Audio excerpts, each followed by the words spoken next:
साथियों, बसपा सुप्रीमो मायावती ने 31 तारीख के मीटिंग में एक बहुत बड़ी बात कही है जो चर्चा का विषय है, लेकिन वो बात सार्वजनिक रूप से बाहर नहीं आई है। कहते हैं मायावती ने मीटिंग में कहा है मुट्ठी खुलेगी और सरकार बनेगी। ये राज्य लोगों को चौंका दिया है, विरोधी भी परेशान है कि ऐसा क्या है मुट्ठी में, कौन सी ताकत छिपा रखी है और ये मुट्ठी कब खुलेगी। इससे लोगों की, विरोधियों की परेशानियां बढ़ गई हैं। बसपा के भी लोग ये जानना चाहते हैं कि ऐसी कौन सी ताकत है जो मुट्ठी में छिपी है। और 9 अक्टूबर से बसपा सुप्रीमो लगातार कह रही सरकार बनानी है, सरकार बनेगी। और 31 को तो उन्होंने खुलेआम कह दिया कि मुट्ठी खुलेगी और सरकार बनेगी। तो साथियों, इसका लोग अपने अपने अनुसार अर्थ लगा रहे हैं और निष्कर्ष निकाल रहे हैं। ये बात बहुत ही गोपनीय है और इसका राज सिर्फ और सिर्फ बसपा सुप्रीमो ही जानती है। और जब इस राज को खोलेंगी तभी राज्य की असलियत सामने आएगी। लेकिन तरह तरह के कयास लगाए जा रहे हैं। जैसे उन लोगों का मानना है कि बसपा सुप्रीमो लगातार कह रही हैं कि हम अकेले चुनाव लड़ेंगे, जनता के गठबंधन से लड़ेंगे। जिन पार्टियों के साथ चुनाव लड़े हैं उसमें हमारा वोट तो दूसरी पार्टी को चला गया, लेकिन दूसरी पार्टियों का वोट हमारे पार्टी के लोगों को नहीं मिला। सबसे बड़ा पेच यहीं पर आ जाता है कि बसपा का वोट ट्रांसफर होता है, लेकिन दूसरी पार्टियों का वोट बसपा के लिए ट्रांसफर नहीं होता है। और इसी का कई चुनावों में, कई समझौतों में कट अनुभव है। और जब हम समाज से गठबंधन करते हैं तो उन समाज का, उन जातियों का वोट बसपा के कैंडिडेट को, बसपा के उम्मीदवार को मिलता है और उनकी जीत होती है।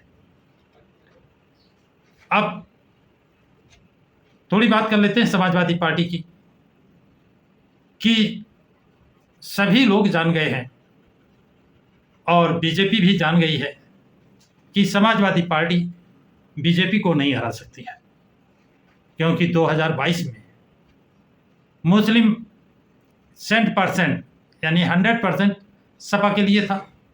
इसके अलावा पश्चिमी उत्तर प्रदेश के कदावर नेता जयंत चौधरी, ओम प्रकाश राजभर, संजय निषाद, धर्मवीर सैनी, दारा सिंह चौहान, पल्लवी पटेल, इंद्रजीत सरोज, आर.के. चौधरी, दद्दू प्रसाद, के गौतम, स्वामी प्रसाद मौर्य, पूजा पाल और महान दल के मौर्य जी।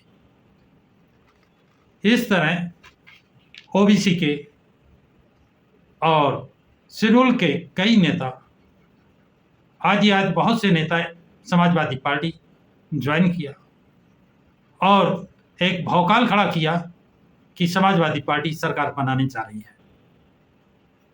लेकिन जब चुनाव हुआ, ढाक के 3 पात, 110 सीटों पर समाजवादी पार्टी सिमट गई।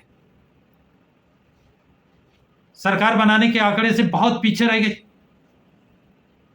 अब उनसे जयंत चौधरी हटकर बीजेपी में जा चुके हैं, ओम प्रकाश समाजवादी पार्टी से हटकर बीजेपी में जा चुके, संजय निषाद समाजवादी पार्टी छोड़कर बीजेपी में चले गए, धर्म सिंह सैनी बीजेपी में चले गए, दारा सिंह चौहान सपा को छोड़कर बीजेपी में चले गए, पल्लवी समाजवादी पार्टी छोड़ गई और दद्दू प्रसाद दर दर की ठोकरें खाते फिर रहे हैं। जहां इन्हें औरैया दिया गया था वहां से टिकट नहीं मिला। इसी तरह के गौतम, स्वामी प्रसाद मौर्य भी समाजवादी छोड़ करके अलग एक पार्टी का गठन किया है, और पूजा पाल भी समाजवादी पार्टी छोड़कर आ गई हैं। पल्लवी पटेल भी समाजवादी पार्टी छोड़ चुके हैं। इस तरह आधे से ज्यादा नेता समाजवादी पार्टी छोड़ दी है। जब इन सब नेताओं के साथ मिलकर समाजवादी पार्टी बीजेपी को नहीं हरा सकी, तो क्या उम्मीद करते हैं कि समाजवादी पार्टी बीजेपी को हरा सकेगी? एक वरिष्ठ पत्रकार सैयद कासिम कहते हैं, बीजेपी को वही पार्टी हरा सकती है जो बीजेपी का वोट खींच कर लाए। क्या? जो बीजेपी का वोट खींच कर लाएगी वही पार्टी बीजेपी को हरा सकती है। और ये ताकत सिर्फ और सिर्फ बसपा में है। बसपा का 26% वोट, मुस्लिम समाज यदि बसपा की तरफ आ जाए तो 18%, ये 44% वोट ये हो जाता है। इसके अलावा मोस्ट ओबीसी का 15% वोट, तो ये 60% वोट हो जाता है। और इनके साथ आने से ब्राह्मण समाज का वोट बीजेपी से हटकर बसपा के साथ आ जाएगा, क्योंकि ब्राह्मण समाज बीजेपी में अपने आप को ठगा महसूस कर रहा है।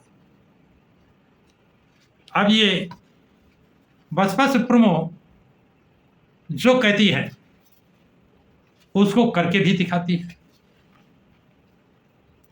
ये पार्टी का जो बिखरा हुआ वोट था, जिसने समाजवादी पार्टी, कांग्रेस और बीजेपी का कद बढ़ाया था, वो वोट वापस बीएसपी की तरफ आ चुका है। सभी जातियों को बीएसपी ने महत्व दिया है। सब जातियों का रुझान बसपा की तरफ बढ़ा है, क्योंकि बसपा के शासनकाल में नियुक्तियों में, लॉ एंड ऑर्डर में, पेपर में कोई भेदभाव नहीं होता था।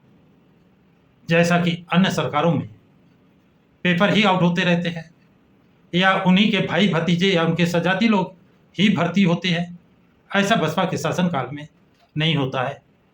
लॉ एंड ऑर्डर बसपा के शासनकाल का सबसे बेहतरीन है, उसका कोई मुकाबला करने वाला नहीं है। बिना इनकाउंटर के लॉ एंड ऑर्डर मेंटेन करना बहुत बड़ी बात है।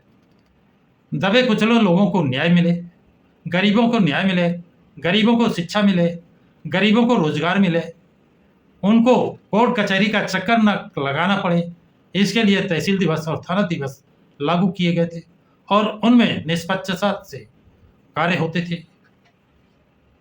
तो साथियों, ये जो बंद मुट्ठी की बात कही है, ये बंद मुट्ठी अक्टूबर या नवंबर, यानी चुनाव से पहले, विधानसभा चुनाव के पहले ही मुट्ठी खुलेगी। और मायावती की गणित, उनके फार्मूला कभी गलत नहीं साबित हुए हैं। और जो उत्साह जनता में है, सर्व समाज में है, और सर्व समाज की मांग है कि बसपा की सरकार सिर्फ और सिर्फ जो एक जाति विशेष का गुणगान करना चाहते हैं, एक जाति विशेष लोगों को ही नौकरी देना चाहते हैं, जो एक जाति विशेष का वर्चस्व कायम करना चाहते हैं, वही लोग, ऐसे ही लोग अन्य पार्टियों की, उन पार्टियों की तरफदारी करते हैं। जो न्याय पसंद लोग हैं, वो SC, ST, OBC, जनरल समाज के सभी वो लोग बीएसपी को पसंद करते हैं, क्योंकि बीएसपी के कार्यकर्ता किसी के साथ अपमानजनक भाषा का प्रयोग नहीं करते हैं। वो सम्मान से बात करते हैं, सम्मान देना जानते हैं, सम्मान देते हैं। इसलिए बसपा पार्टी पहली पसंद जनता जनार्दन की बन चुकी है। और अक्टूबर में यदि बहन जी की बंद मुट्ठी खुलती है तो वो लोगों में जोश भरने का काम करेगी, वोट को बढ़ाने का काम करेगी।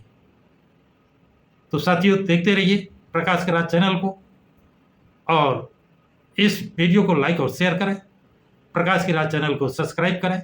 जय भीम, जय भारत, जय संविधान।